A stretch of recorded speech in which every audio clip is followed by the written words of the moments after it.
ta mata I le mata kulia leanga e mo dia lau va ai fatina I mata kulia me vesi le fono na nei a mata le vesi yo a mata le me fa peta itai e sina me folisi tau puse uma se minsta mo bua ia ele a mata na tu mai lo leva no le fola si ilo not fa sa sila ile tulanga o le fina wina ele tamaita I le sa fai mapale ni o sam na sa wa I fatina fa tamaita I lona le taliaina lona tete ile suenga le fa tamune tula epa o mea e manino o mea I awala mama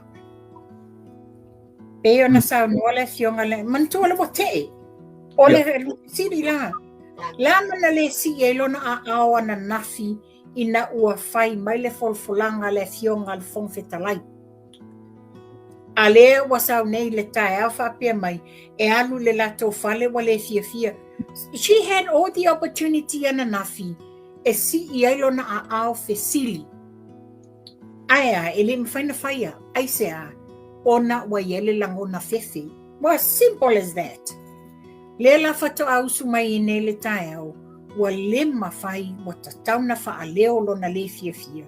Iau tato wa ai umai au, le ma e o le ita I fōlinga ia, wa le pe o se fōlinga o se tina, pe sa o le sa longa le fionga le li pale mia. E te le o wa ai le onga o le afianga o le mea nei le atunu.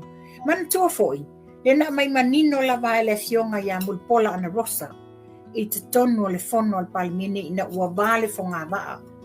E le o ia o se tangata e moni le alofa, o na tūlanga la leo le tusi la lea le o siringia nei. Le tusi le na whaailoa mai ai le onga le drugs. Tusi o le fia mau o se mapusanga enclosure I mātua o tu au. Tusi I le tele o afianga whanautaine la iti, le wa te ia wa le loloa ma disappear. Me o manei, na o I a ao le tamaita I a o veo ia mapale mia, na iaiso na tofutanga wha la inga e tilo ia I etu ai ngā mia, o ia o le tina, o ia o le pae ma le auli, pei fo I la mātou, la ngona al whanonoa, na mai manino la le fionga ia mulpola. E le whaapea, she's not a people's person. Le fo la wo o mai le nei tae au. Le wa whaate ia I le drug test le nei, ma whaapea mai. Peila ia te au personally. Whawhalinga mai whaapea mai. E ese lona tūlanga o ia mawalunga o ia o le whaipule. O ia o le whaipule le ta tauna whaatusalia I tangata. There is no law specifically lava exempt mai e whaipule ni soni ngā tulafono. No, there's no one above the law. Tu tusa uma tulafono I so o se Samoa. Pete pena sa uno le fionga le li pale mia. Pete whaipule, pete minsta, pete pale mia. One law applies to everybody. Ia aula I o le tina. O te ofo. O te ofo I le lea lofa. O la tau o tai. Wa whai la tau ma tai o le atunuu. O le ita tono o le whalefono la tau o le sufiina tau wha matu la fono I whai mo Samoa. Le o whai o ia mas whateita inga le lei mo le atunuu.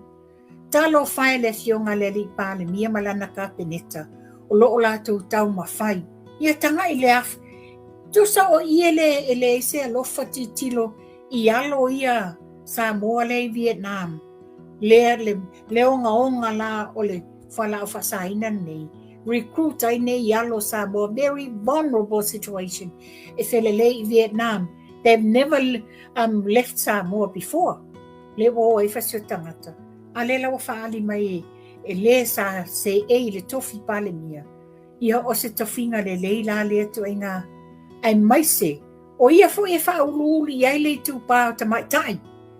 O whela o iai le Feo I ele whātau whala inga o ia o le pai ma le auli, o ia whaulu ele tūpā, le mātau I tūpā. La ngona whano noa tula epa. Yeah.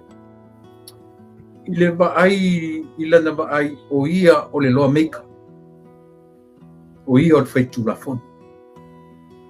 A leo a ngofo ma klasi whai le tangata whaingaruenga le malo. Le senga o tangata o le pisa sina whitwhilia tangata whaingaruenga.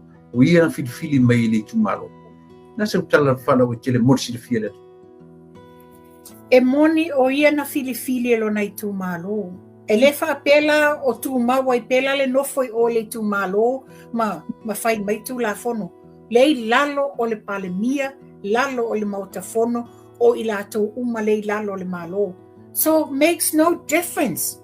Lei masona esenga. Pau le esenga o tangata whaingaruenga le malo na recruit e le PSC o lo iainga. Ai o lātou foi nei a vea mawhaipule. O lo foi iainga le ofisa o whainga palota I lalo tūlafono al malo. O le lan whaapena filifili mai ai lātou. E le whaapela, it's just because na filifili elo nei tumalo. I lalo a iainga ma tūlafono al ofisa o whainga palota.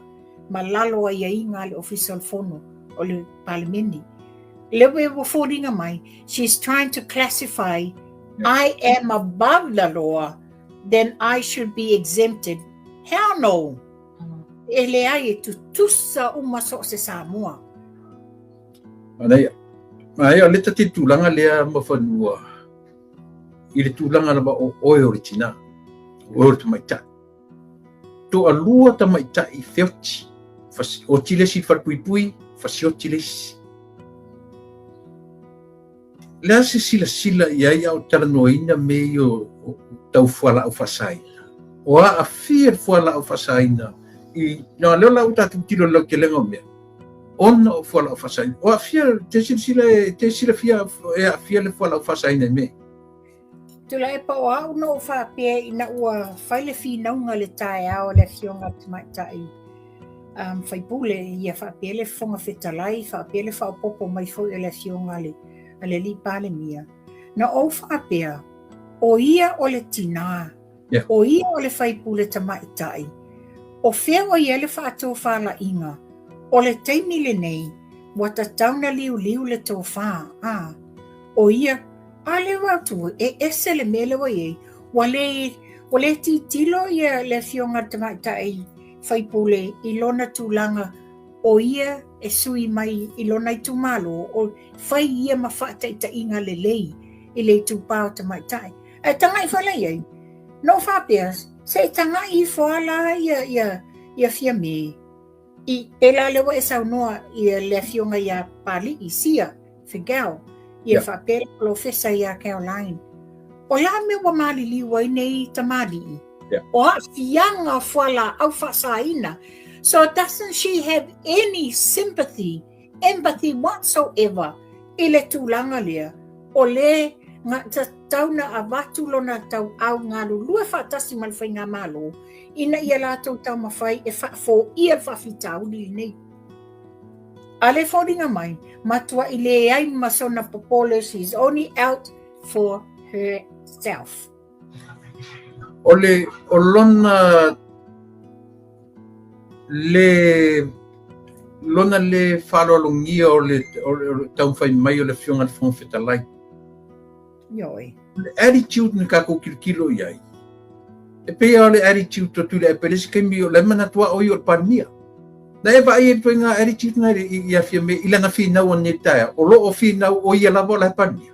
That's a why. Absolutely. E ai fōlinga o I nāna I loa ai.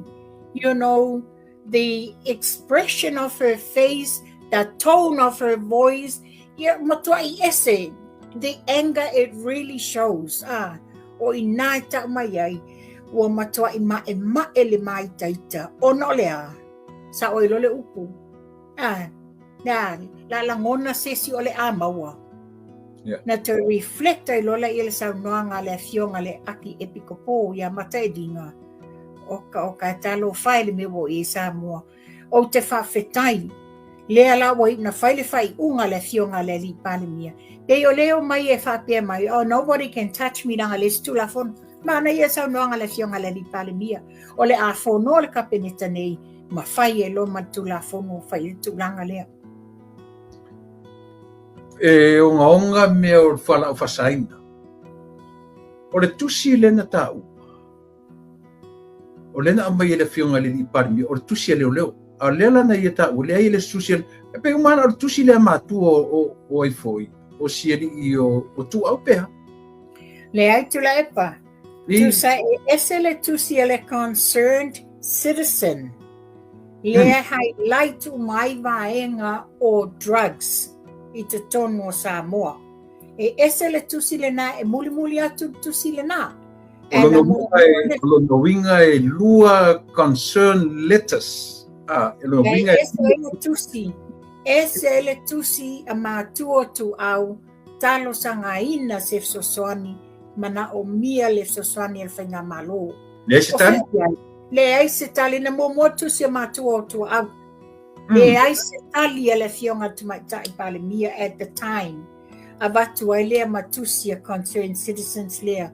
Watu ai matusi tūlanga I whanau yalo ta mai tai la iti e leilo loa ma. Le ai me iai, le ai mase, le ai se whaato whala inga, se langona lofa, se langona o se mātua o au ngani mai se mana o mia se sosoani. Absolutely nothing. Te sila fia live e mawhai ana relate ma whauwhaunga na I le mora mea o le toe sui, alo tu sui le tali a watu ni leo palangi whaua o susu o le hitanoi. O a waia tu la epa pena e sila fia mai le tapo kalame. E iai ale langona, iai fo le matenga ona manatua le matanga luenga nei wa leva na tau fo ma le whawhita uli a telo I la tau iai a fianga. O ia wa ia whafonga mai fo le fionga le ali pale mia. E le o whapea o le tu mawalaloina o a tātou tamali I fo le atunuu e anga waa. Ai o le popolenga ua tele le sotainga. Tele sotainga va fale ainga ia malesi tūlanga le ua tongi tupe. Ua tele le tupe le maua I whala o whasaina. Ua whapena na whaase e tia I fo inisio le mamalu o ai e sili ele a batu o ni leo mai fafo. Ele yaini sotanga e start fresh le mata upu le nei. Mawhanua. Nasu sila I fofonga o fiame. E ono whamatala ma I ate o sui lo mtue lava I pia lava I me te o sui. Yo, nasu sila. Tula epa, to be quite honest. Let's face the reality. Tate leo tau mawhai e whai se tau whaleanga. We are speaking the truth of what we see. Falling of aya. Falling of aya na tae au. Ile mae o le ita o matuai. The real expression on her face speaks volume. It tells the whole world of who she really is. Matuai a mai lava I fafo. Le wa falling of aya. Momo le ita. Ia ai no fun fa upu. O le ita le tangata o ilo le a maua a. Le ale me o le a e mae a ai pe a fa pe e te mama. Yeah. A fai e te mama. Le se me la ita I fua. Le se me o le a e songa ilo mae a ma e a va mo fallinga wa matua. Ia wa ta me a yo fallinga. Le manhia o tulanga le wa yai. Ia lewa ave I whai unga le whongpitalai. A e le manawa o e whai pule oi. O ina la epa. So whasoa to ala tūlanga lea. How can you go home after le whono le pale mene? Whawhewhena e nofo le lei. E maua so toa. Knowing. O oi o tangata o le tai o lo I tu malo.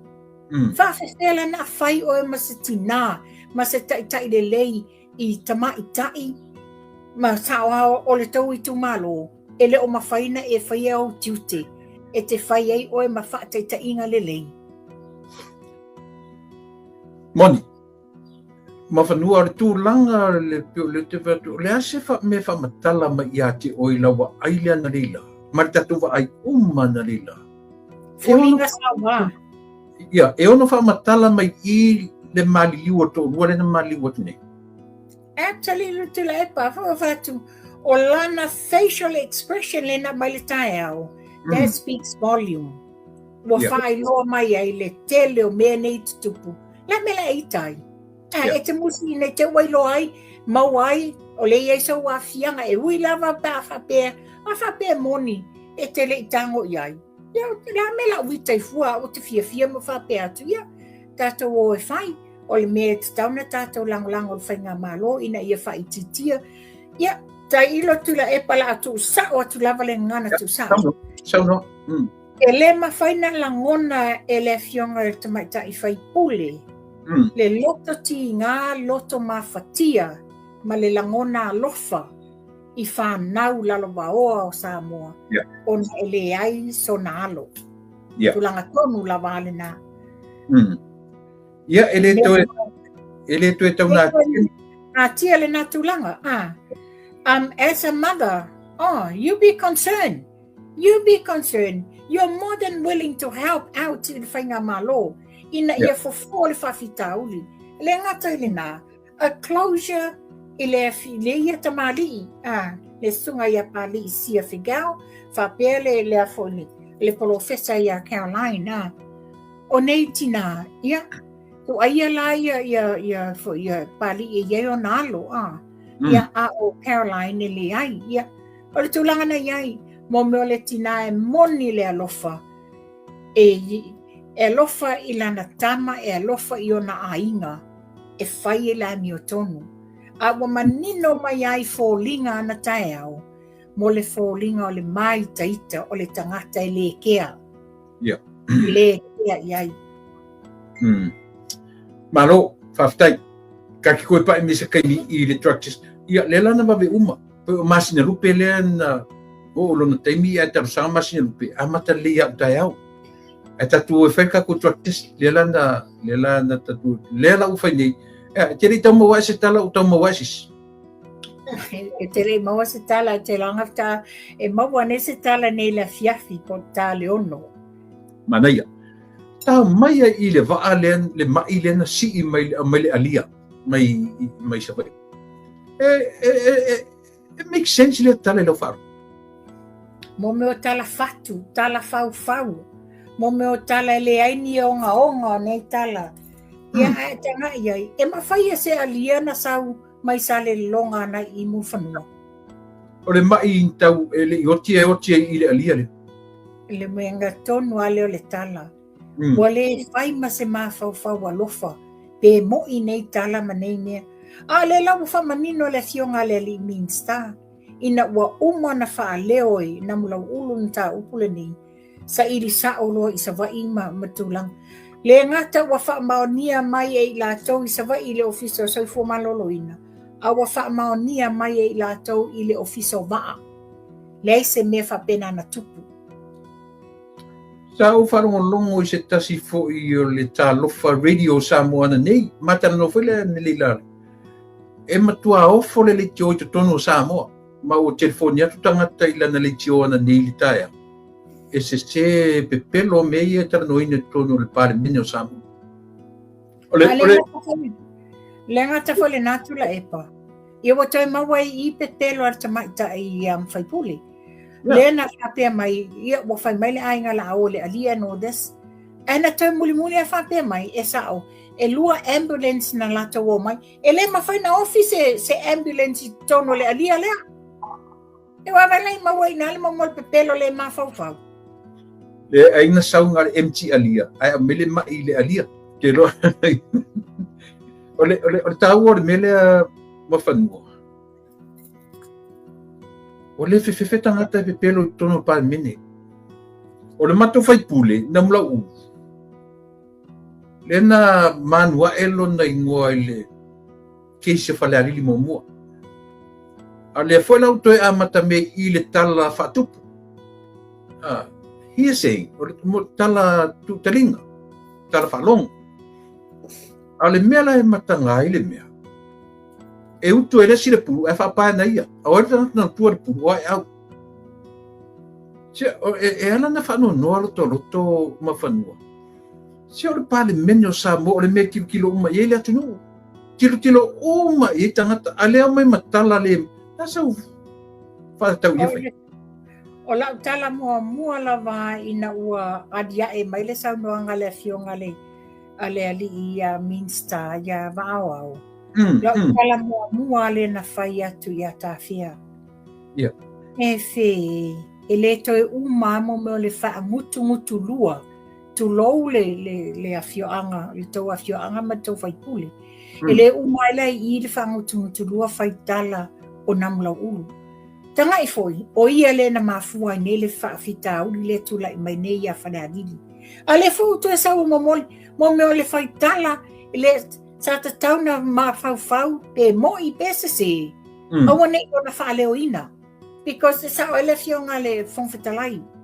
O mea wa e whaaleo ina, it's only a hearsay. Yeah. O le ala le wingo tala natula epa. Mea manino, mo meo tala whaatupu, tala hearsay whaitala. Sa ta tauna whaatali. Sau pea le whaipula whale alupo ia. Sau e whaaleo. Sau e whaaleo. Me whala nawa musu e whaipula whale alupo sau e whaaleo. Wala na te ro me pepelo. Ia, se tatu sila la tatu i samu. O le mea o le tangata le maanga whangafa. Le maanga whangafa, ia, a whai neila o le lo ia ma tangata whai pisinisi.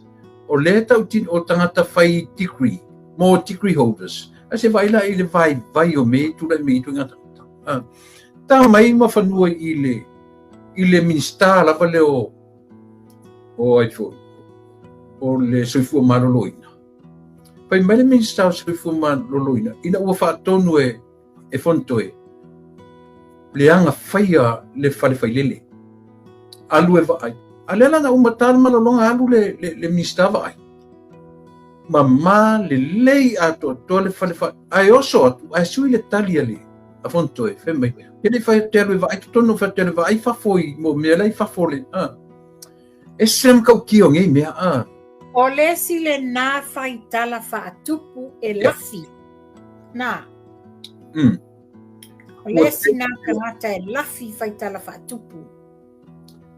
Au leo maua uma pepelo ia mai pepelo lungo pe ant whailangi. Leo maua uma. Tula e pao au o te. Ia, nai te silafia. Nai te silafia no sende te oe. Lo Julius Sui na wata mai o le a whai drug test. O te whawhetai ua maua tai e le fionga le li palemia i te tono le palemene. Ne ua maua tai ai.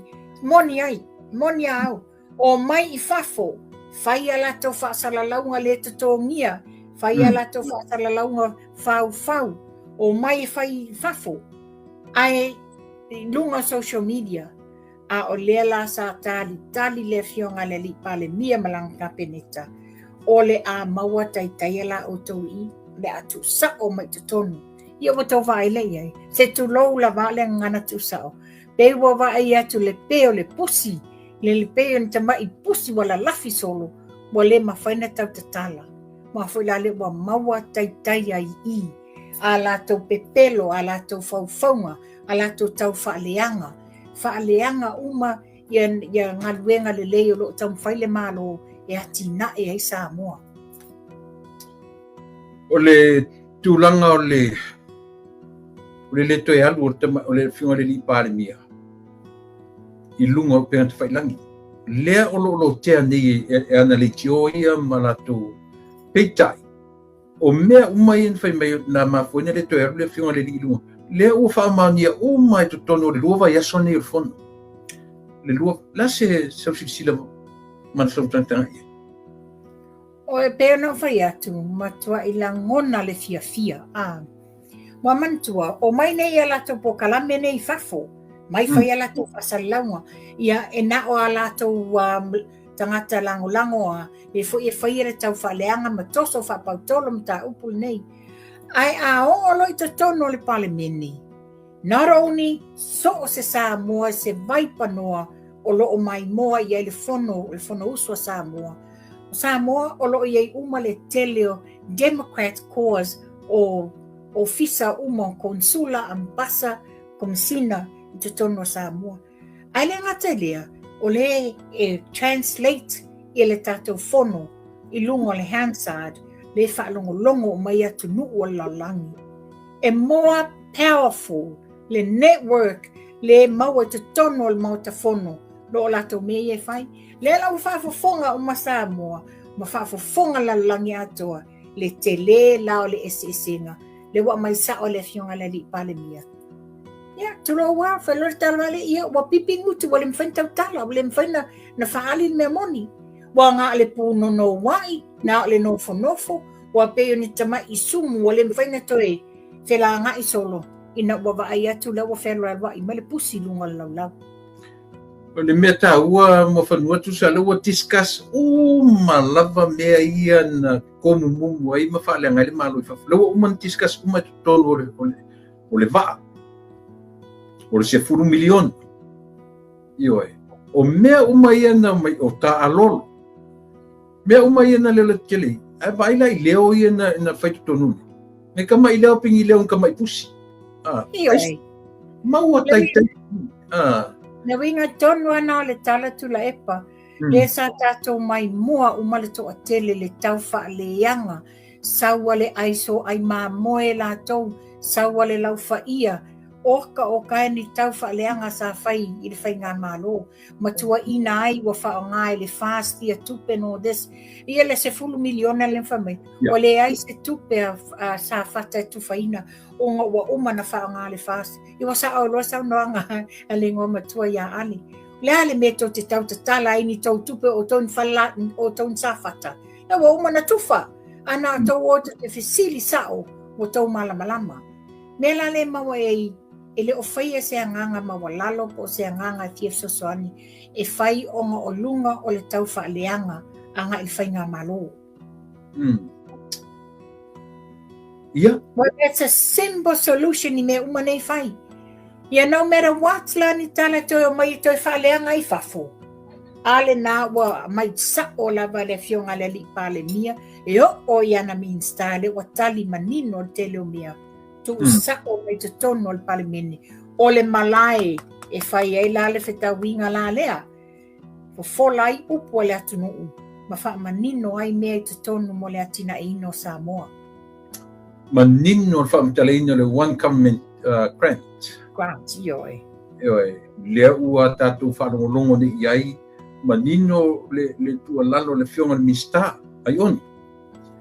Le la ua fa manino foi la I tangata ni aua te le manino e ia pule a ngan fa nga seina tupe pa nga se tupe ia le fala o le ia ma se tali mai ile fa ia tu le ai le to lo tea le committee o a ia tupe asia o fa ai mo o mia e mai tenho o matua mai fa me ai ku ka me ai tamati la tam fa ia la so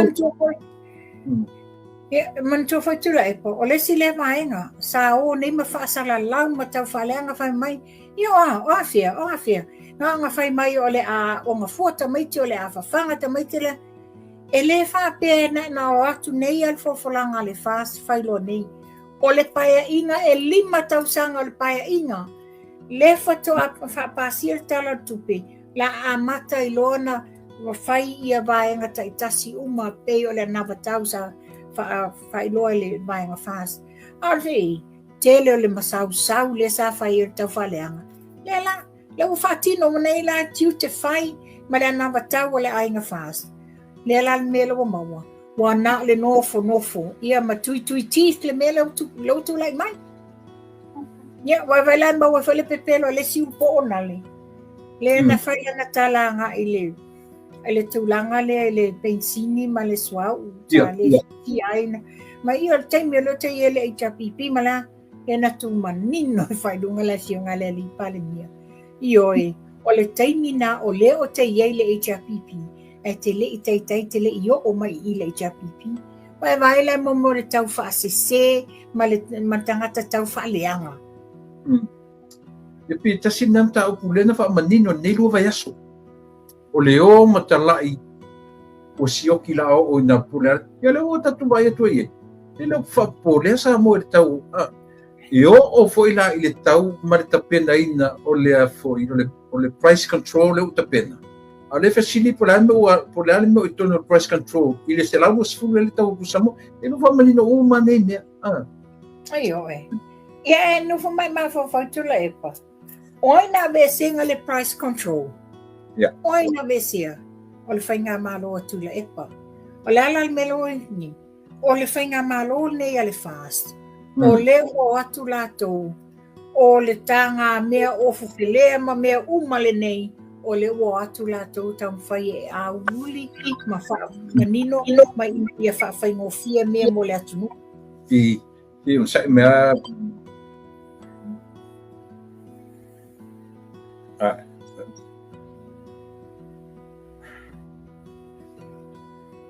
ya talofa ya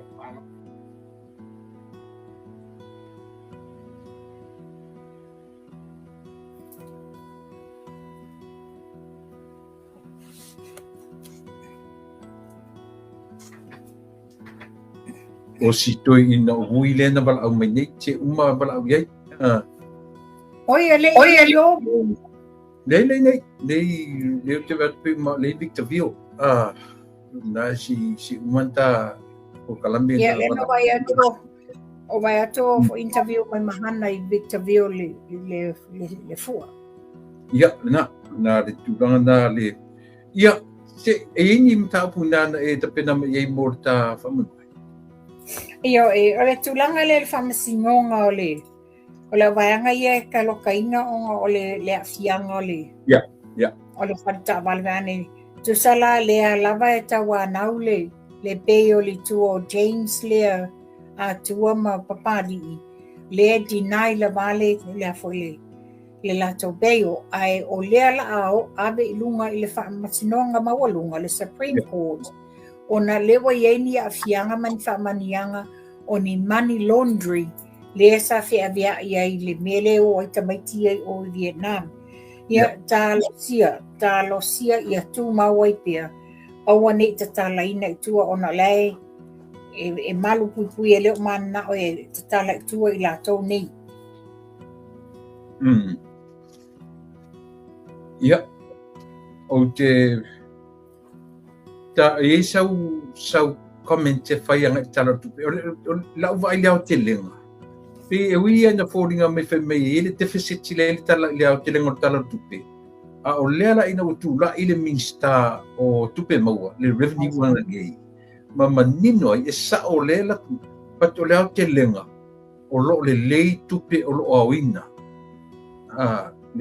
le collecting le fai termine maua lunga tupe maua Samoa ile tupe male pe o forecast langa le ile tatu talo tupe e fa lango lango ile au ino tupe ma le mo mai e tau no le va ai le malo le te mini ile au ino tupe mai mautino e nga fatia ile talo tupe mai mau ato talo tupe kaso ku malie ato toa ia ile fa soa ale fionga le minsta manino ia mantua o lato o la wi ala ia meta tupe mai meta finance le economy o la wi ia ia le wa manino le lei ia paule mea o tato fa fo de vi inga le to man faftai ile lato fo ia tau ma fainga ina ia maua le fasilinga ma ia maua le tato watu no le lei a wale ta penanga le mana io Samoa ia mana ia o te lose va nai si mata upu te pa iai o le mata upu le na to interview mai ele fionga ale sui komesina o le wala to au mai manino ai wata tauna ye se fuafuanga ile observer le lato au mai pea o tala le sao langa le na fa maundia mai nei ya New Zealand ma Australia o le manino te le ropo o le ale mele tamfai ele Samoa observer le a fo le mafua anga le na lato a fai lato I lo se simea o la le mele o ye fa I lo sa o la ile komsino leo ona o le o tali malo New Zealand tali fo ia ile travel movement ale tamale o Anthony Pelly le manino o pele na lu ese ma Samoa ia February lua tolu A lewa whaalua whaatolu na posti lunga le Samoa Observer. Whapea mai. O lea iai le masalonga o le itatono Samoa le ia le fugitive lea. Lea la whakotoe whamaunia le tala le na mai Australia. The whole history na whasau mai ai. Yeah. E leo whapea mai o itatono i Samoa le tama lea. Le manino whapea mai. He was in Samoa in 2023. Le walua o lua ono. E le toi o atu tama le Samoa. O loo matai tu mai fo el malo Samoa. Wa le taimi e tu vai atu ai. Te loa o ina tu sa o ai lo i ao o li i leo a Australia. E la wa amai e la le tu walalo a le sui komsina ai le Observer. I le la tau lolo mia peo nei tala le whetaui. Ma whanua wa ta ua le melea. Te le lopo le asa wa ai le body language. I taimi na tula ia i le taimi o limoni. Na pa i lo limoni le taimi o mea ia le tula. Le ala na tali mele fionga le li pa le mia. Wa iai le komiti whaapitoa. O le komiti le na, ma o lea ua iai nei vaenga o le taavale lea na fia. Ioe. Pei o ina lea na ta ua le fionga le li pa le mia. Pe o tau wa ai atu le body language le li o tau fitoi le li but o le tau o whaafonga Samoa o lea la ua iai le komiti whaapitoa i le su ina o le hit and run pe se hint na le na o mai le fionga le li pa mia i te mina le se Moni sa noanga la fionga le li palmia ai o te lea watua i lunga tapo kalame se umatatala no ai tua. Yes. Mana tua. Tele i o mena tupu ta vale le nei na i unga deregister ua le i loa ni me lea la e ai mea la tau tele i o i la tau malamalama. Lea la o maua.